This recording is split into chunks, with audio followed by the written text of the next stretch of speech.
में चुंबक है, वो आवाज आपको अपनी ओर खींचेगी और जब खिंचाव होगा तो जीवात्मा का फैला हुआ प्रकाश 9 दरवाजों से सिमट करके यही 10वें दरवाजे पर इकट्ठा हो जाएगा। और जैसे ही सारी शक्ति, सारी चेतना सिमट करके यहाँ पर इकट्ठी हुई तो शब्द क्या काम करेगा? शब्द तुम्हारी जीवात्मा को खींच करके इस शरीर से बाहर कर देगा। फिर आप अपनी आंखों से देखिएगा कि हमारा शरीर ये है, हम ये खड़े। आप अपने शरीर से अलग हो जाओगे। जैसे चिड़िया होती है, चिड़िया घोंसले से निकल करके आसमानों की उड़ान भरती है और शाम को फिर अपने घोंसले में आ जाती है।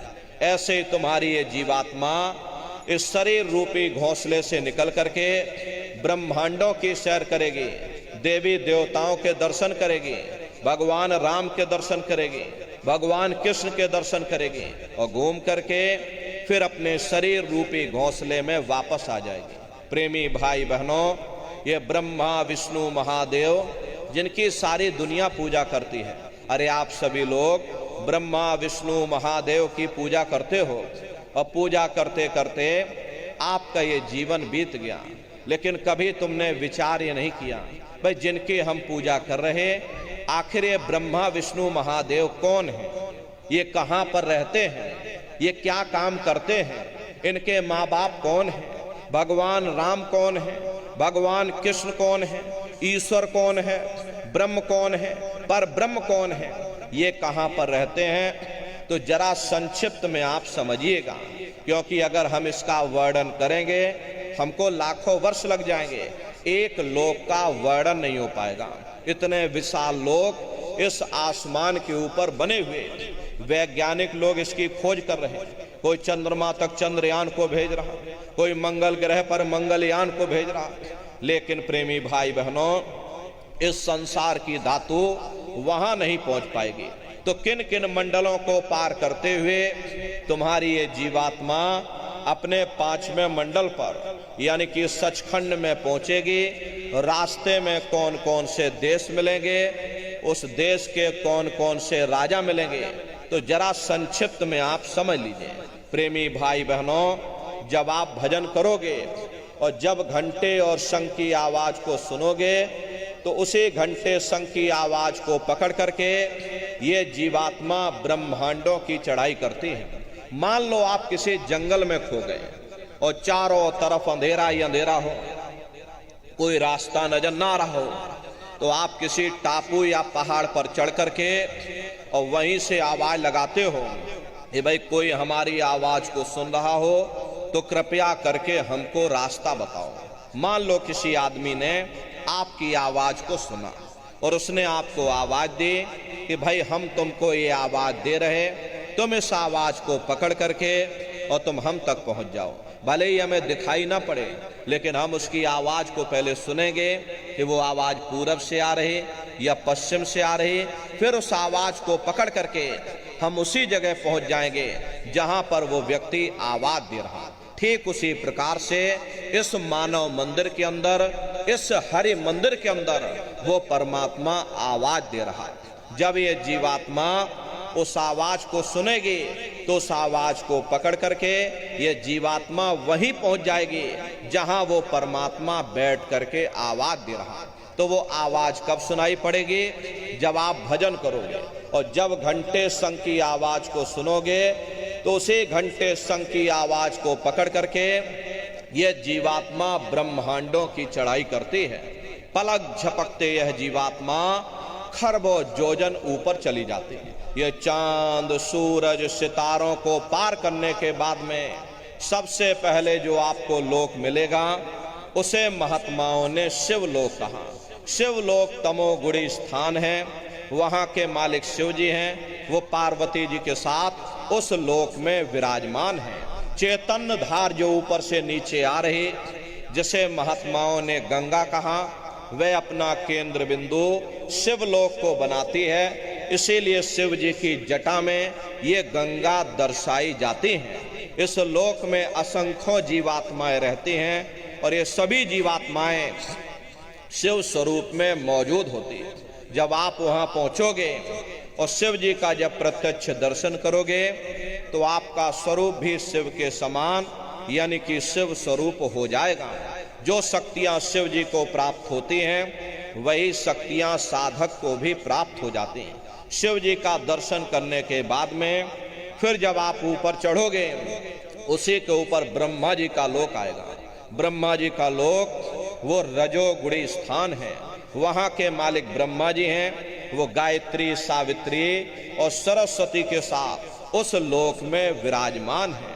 और ब्रह्मा जी का दर्शन करने के बाद में फिर घंटे शंख की आवाज को पकड़ करके फिर जब आप ऊपर चढ़ोगे, उसी के ऊपर विष्णु लोक आएगा।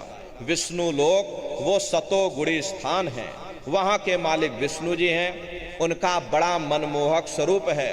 उनकी 4 भुजाएं हैं और चारों भुजाओं में शंख, गदा, पद्म और चक्र सुशोभित हैं। और आप क्षीर सागर में लक्ष्मी जी के साथ विराजमान हैं।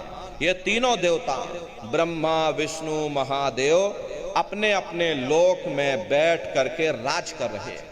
एक रचयिता है जो हम जीवों को रचता है, एक पालनहार है जो हम जीवों को पालता है, एक संहार करता है जो हम जीवों को नष्ट कर देता है। ये उनका काम है। एक का काम है शरीर को बनाना, एक का काम है शरीर की सुरक्षा करना, एक का काम है शरीर को नष्ट कर देना।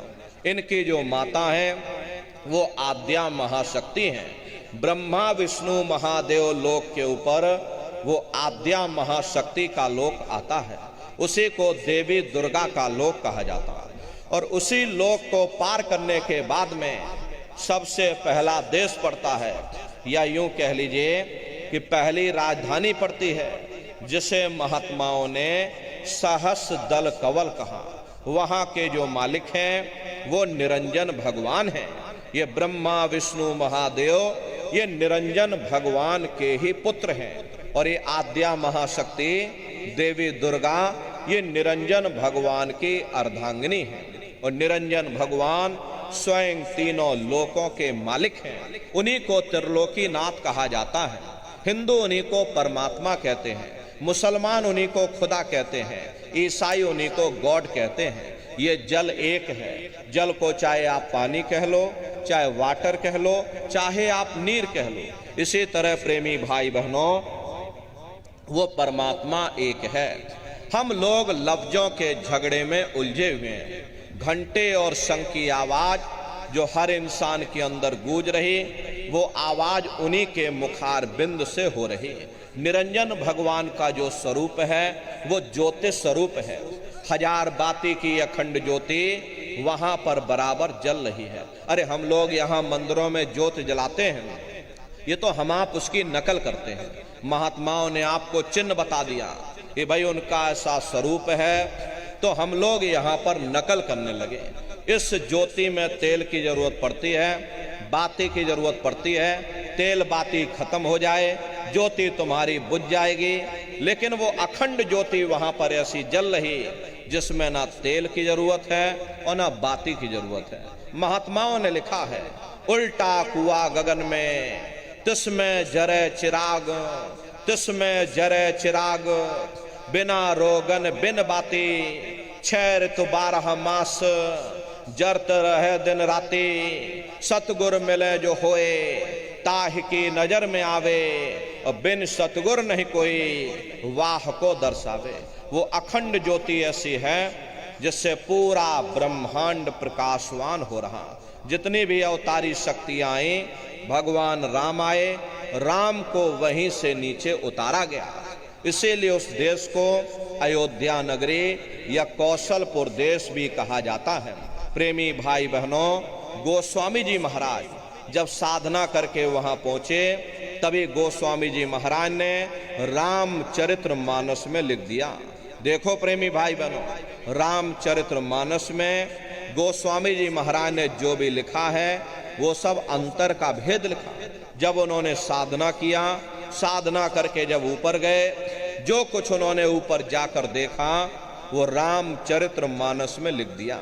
आप लोग ऊपर गए नहीं, आपने कुछ देखा नहीं, इसीलिए आप अर्थों को समझ नहीं पाते हो और अर्थ का अनर्थ कर देते हैं। तो क्या लिखा गोस्वामी जी महाराज ने?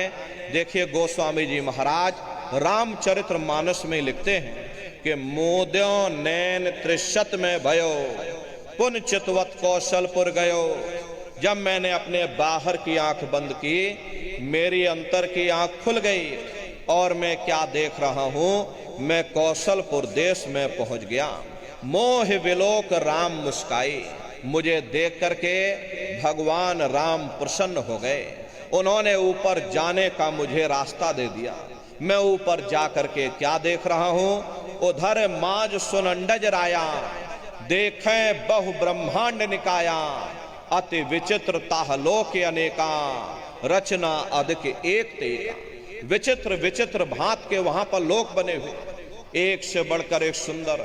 सोने के वहां पर महल बने जिनकी शोभा अवर्णीय है। प्रेमी भाई बहनों, वो असली अयोध्या नगरी है, वो भगवान राम का असली देश है। जब आप लोग साधना करके वहां पहुंचोगे, अपनी दिव्य दृष्टि से उस अयोध्या नगरी को जब आप स्वयं देखोगे, अरे तुम देखते रह जाओगे, ये क्या ईश्वर की लीला है, कैसी उसकी कारीगरी है, अनंत उसकी सत्ता है, अनंत उसका प्रकाश है। उसी आनंद को पा करके बड़े बड़े राजे महाराजाओं ने अपने राजकाज पर ठोकरें मार दी और जंगलों में जा करके नंगे हो करके नाचने लगे। इतना आनंद, इतनी खुशी उन साधकों को होती है। मीराबाई को जब वो दौलत मिल गई, मीराबाई ने अपना राजपाट छोड़ दिया और मीराबाई कहने लगी कि मैं मिल जाए पाए पियो अपना, तब मेरे पीर बुझानी, और मीरा सुरत शब्द सहलानी।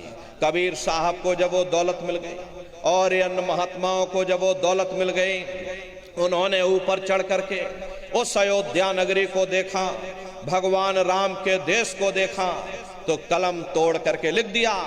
अरे चिल्लाने लगे, ये अचरज देखा भारी साधो, अचरज देखा भारी रे, और बिना बजाए निस्दिन बाजे, घंटा शंख नगारी रे, बहरा सुन सुन मस्त होता है, और तन की खबर बिसारी रे, और बिन भूमि के महल बना है, तामे जो तुजारी रे, अंधा देख देख सुख पावे, बात बतावे सारी रे, और जीता मरकर फिर जी जावे, बिन भोजन बलधारी रे, और ब्रह्मानंद संत जन बिरला, कोई समझे बात हमारी रे। प्रेमी भाई बहनों, वो असली अयोध्या नगरी है, वो भगवान राम का असली देश है। राम जी का दर्शन करने के बाद में फिर तुम्हारी यही जीवात्मा दूसरे मंडल की आवाज को पकड़ करके दूसरे मंडल की चढ़ाई करती है। श्याम तज श्वेत को गहना, सुरत को तान धुन सुनना, बंक के द्वार धस बैठो, और त्रिकुटी जाय कर लेना।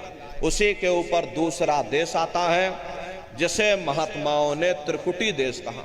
वहां के जो मालिक हैं वो ब्रह्म हैं, वहीं से मन और माया की उत्पत्ति हुई, वहीं से तीन गुण रजोगुण तमोगुण सतोगुण, तीनों गुणों की उत्पत्ति वहीं से हुई। ये जो आपके वेद हैं, वेदों को सारी दुनिया पढ़ती है, वेदों की भी उत्पत्ति उसी स्थान से हुई है। अरे महात्मा कहते हैं कि त्रिकुटी महल में विद्या सारा, घनहर गरजे बजे नगारा, और लाल वरन सूरज उजियारा। वहां पर दो धुने, बादलों की गर्जन और मृदंग की आवाज उस लोक में गूंजती रहती है।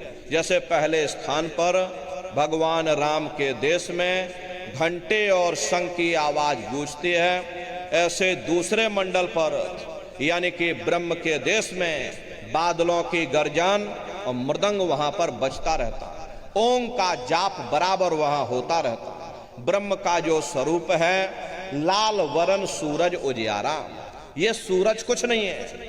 ऐसे लाखों लाख सूर्य इकट्ठे करोगे तो वहां का एक सूर्य बनेगा। प्रेमी भाई बहनों, ब्रह्म का जो स्वरूप है वो सुबह के लाल सूर्य के समान है, इसीलिए वहां का पूरा ब्रह्मांड लाल है।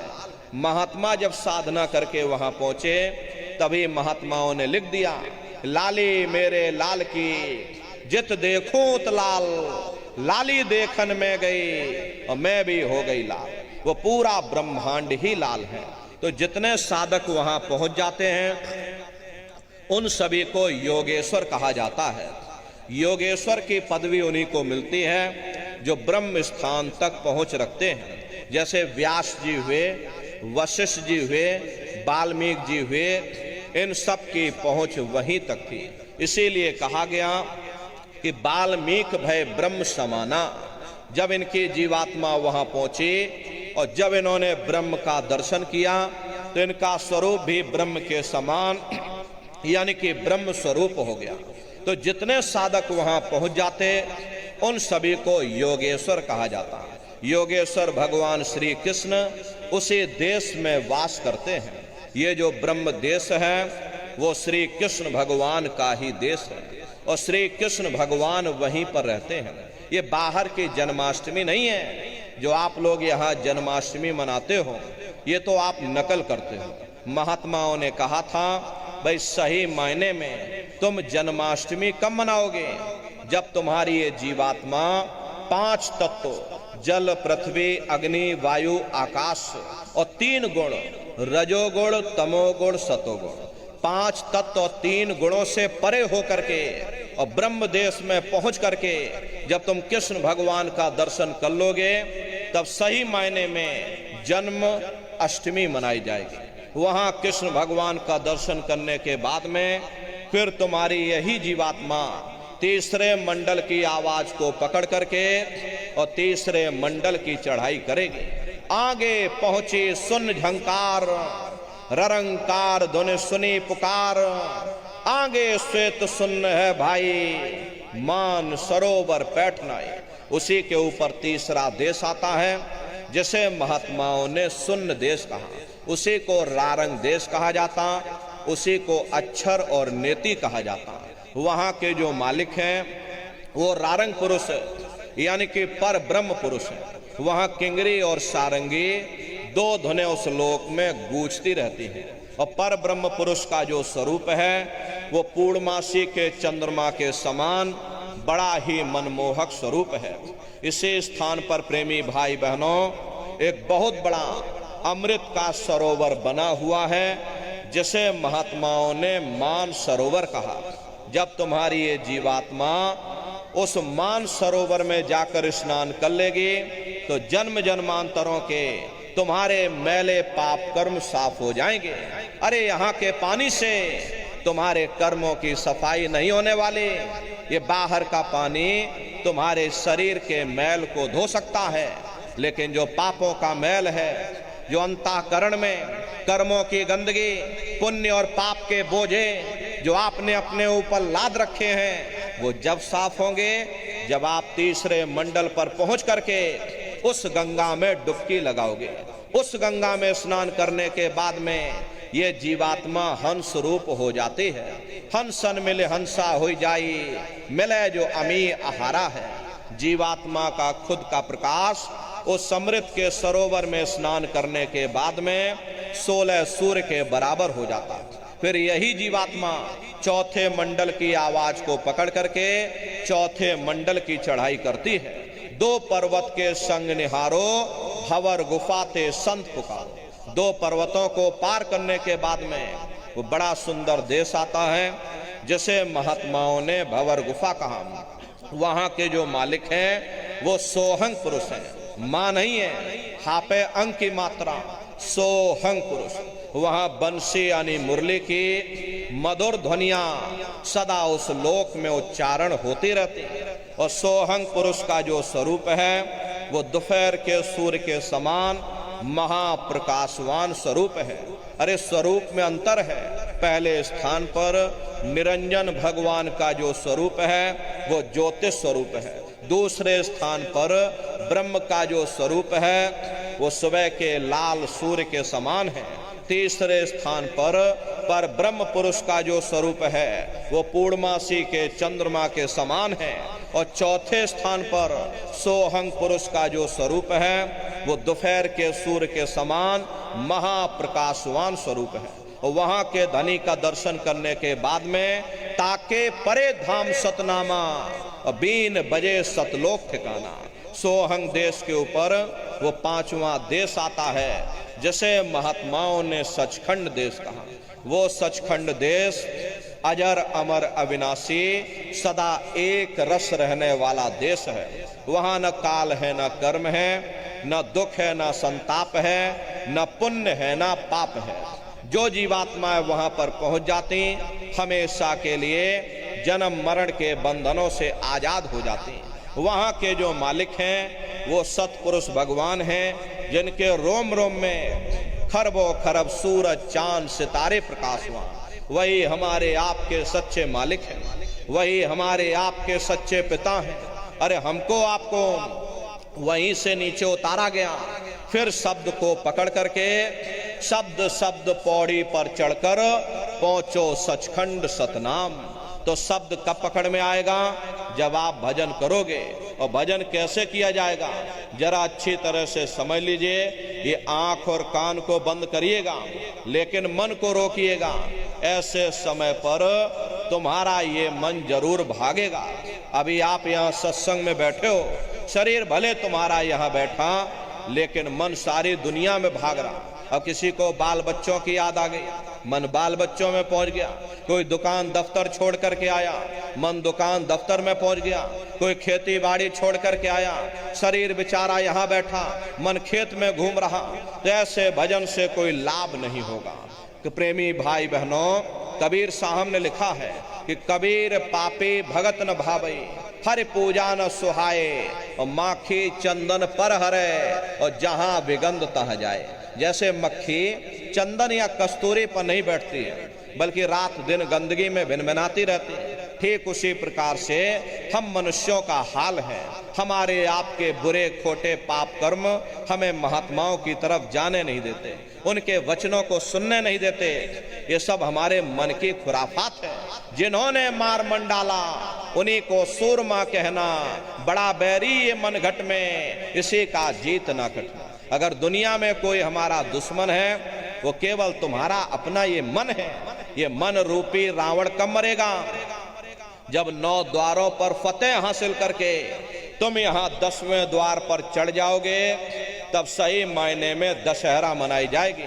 अरे बाहर की दशहरा नहीं है जो लकड़ी का रावण बना देते हो और फूंक फांक करके घर चले आते, कहते भाई हमने रावण मार दिया। महात्माओं ने कहा था भाई सही मायने में तुम दशहरा कब मनाओगे?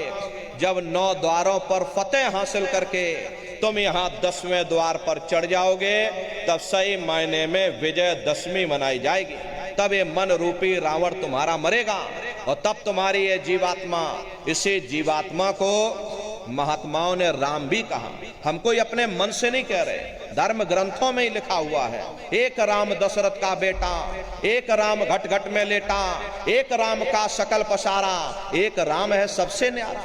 एक वो राम है जो अयोध्या के वासी हैं, और एक राम घट घट में लेटे, यानी हमारी आपकी ये जीवात्मा जो हर एक के अंदर मौजूद है। महात्माओं ने कहा भाई एक वो राम है, और एक राम का सकल पसारा, यानी पहले स्थान के मालिक वो निरंजन भगवान, जिनको दुनिया त्रिलोकीनाथ कहती है, जिनका ये पूरा पसारा, ये पूरा संसार है। महात्माओं ने कहा भाई एक वो राम है, और एक राम है सबसे न्यारा, 5वें स्थान के मालिक वो सतपुरुष भगवान जो हमारे आपके सच्चे पिता हैं। महात्माओं ने कहा भाई एक वो राम है। तो महात्मा तो उस राम की महिमा गाते हैं। मोटी बात आप पकड़िए कि भजन कैसे करोगे। ये आँख कान को बंद कर लेना, अंतर में गौर से सुनिएगा। शुरू में सीटी जैसी आवाज आप सभी को सुनाई पड़ेगी, उसे पकड़ लेना, सुनते रहना, सुनते सुनते उसी में लीन हो जाओ। कुछ समय बाद में दोबारा आपको अनुभव होगा कि कहीं बड़ी दूर से एक महीन आवाज, घंटे और शंख की आवाज हमारे कानों में बज रही, और जब घंटे शंख की आवाज आपको अपने अंदर सुनाई पड़ने लग जाए, तब आप सीटी की आवाज को छोड़ देना और घंटे शंख की आवाज को पकड़ लेना। एक बार प्रेमी भाई बहनों आप उस आवाज को पकड़ लो, फिर वो आवाज आपको नहीं छोड़ेगी, खींच करके शरीर से बाहर कर देगी। रोज आना, रोज जाना, रोज ब्रह्मांडों की सैर करना, रोज देवी देवताओं के दर्शन करना, रोज घर बैठे भगवान राम के दर्शन करना, रोज भगवान कृष्ण के दर्शन करना और घूम करके फिर अपने शरीर रूपी घोंसले में वापस आ जाना। जो सुमरन, ध्यान और भजन, 3 क्रियाएं आपको बताई गई, नित्य नियम से करिएगा। नागा नहीं होना चाहिए। अरे आप शरीर को देखो, भोजन देते हो, सुबह दोपहर शाम रात भोजन करते रहते हो, लेकिन कभी तुमने विचार ये नहीं किया, ये जीवात्मा जो जन्म जन्मांतरों से बेचारी भूखी प्यासी बैठी है, जिसकी शक्ति से तुम्हारा ये भारी भरकम शरीर चल रहा, तो कभी अपनी जीवात्मा को तुमने भोजन नहीं दिया। अरे इसका भोजन भजन है, इसका भोजन शब्द है, इसका भोजन नाम है। अपना ये नियम बनाओ कि पहले हम अपनी जीवात्मा को भोजन देंगे, फिर अपने शरीर को भोजन देंगे। अगर ये नियम तुम्हारा बन गया, तुम्हारा लोक भी बन जाएगा और तुम्हारा परलोक भी बन जाएगा। प्रेमी भाई बहनों, उस मालिक को पाने के लिए तुम्हें कोई घर बार नहीं छोड़ना है, तुम्हें कोई जात बिरादरी नहीं बदलनी है। ये जात पात के रगड़े झगड़े ये तुम्हारे अपने नहीं है, ये सिर्फ मन की खुराफात है। अरे आप अपनी बुद्धि से जरा विचार करिएगा। जब गुरु नानक साहब नहीं आए थे तब कोई सिख नहीं था, जब मोहम्मद साहब नहीं आए थे तब कोई मुसलमान नहीं था, जब ईसा मसीह साहब नहीं आए थे तब कोई ईसाई नहीं था, और पीछे लौटते चले जाओ तो केवल मनुष्य मनुष्य रह जाते हैं। ये रगड़े झगड़े किसने पैदा किए? ये हमने आपने पैदा किए। कोई भी महात्मा यहाँ पर आकर के ना कोई कौम मनाने आता है, ना कोई महात्मा यहाँ मजहब चलाने आते हैं, ना कोई यहाँ जात बिरादरी को बदलने आते हैं, और ना ही आप हमारे हाथों में ये डंडे और तलवारें देने के लिए आते हैं। अरे आप तो सच्चा मार्ग, सनातन मार्ग समझाने के लिए इस धराधाम पर शरीर रूप में अवतरित होते हैं। महात्मा कोई जात बिरादरी नहीं है। अरे महात्मा कोई ऊंच नीच कोई नहीं करते। अगर महात्माओं ने भेदभाव किया होता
Yeah.